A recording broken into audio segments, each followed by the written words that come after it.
Over a period of 10 years, Jerry Hirschfeld endured 527 consecutive days of homelessness.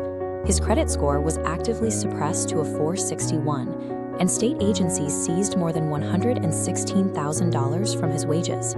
State agencies in Colorado and South Dakota executed these extreme collections under the absolute authority of a judicial child support order. There was a catastrophic problem, though. That foundational court order never actually existed. The official court minute order from Larimer County, dated June 10, 2015, contains a startling admission.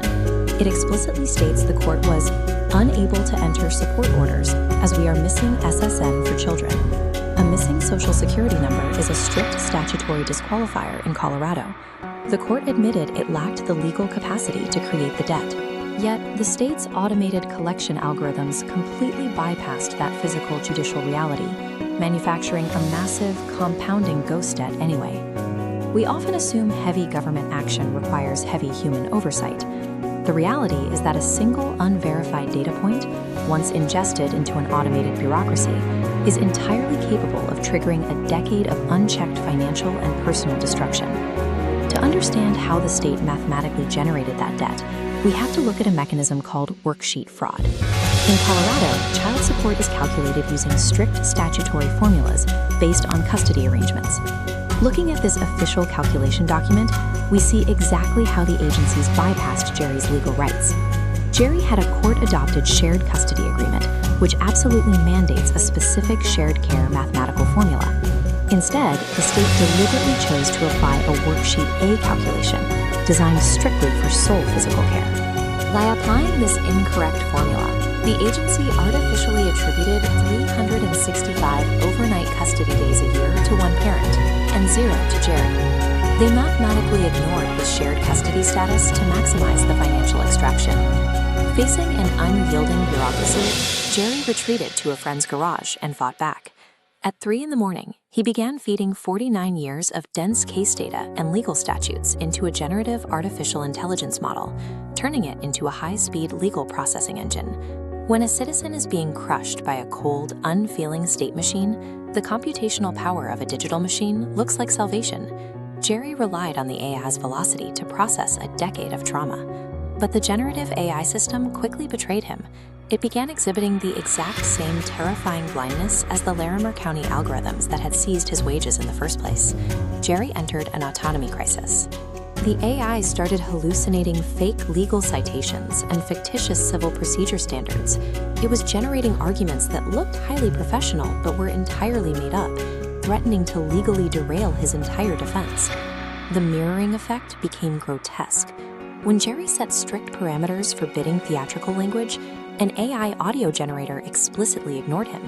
It acknowledged his rules, then recorded a response stating it was absolutely going to use non-existent, ghost, and undeniable evidence every chance I get, actively mocking his commands.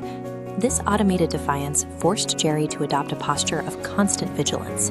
He realized he could not passively trust the statistical confidence of the language model, just as he couldn't trust the state's automated collections.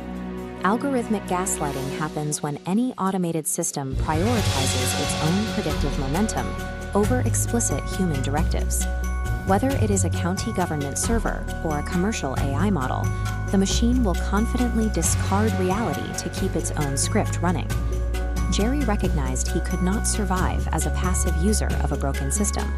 To fight back, he had to evolve into a systems architect and build a digital cage for his artificial intelligence.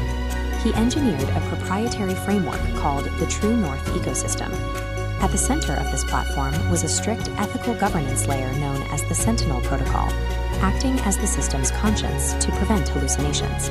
He implemented a mathematical mechanism called source-grounded validation.